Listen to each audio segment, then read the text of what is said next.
väikses vaikses Rakvere linnas, väikse oja kalda peal, ehitatud kivist maja, raudsed trellid akna ees.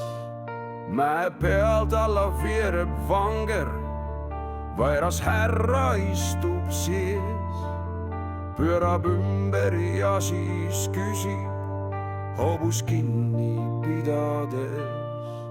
Armas sõber, ütle mulle, kelle maja see siin on ja kes peremees siin majas ja mis tema nimi on. See on kruun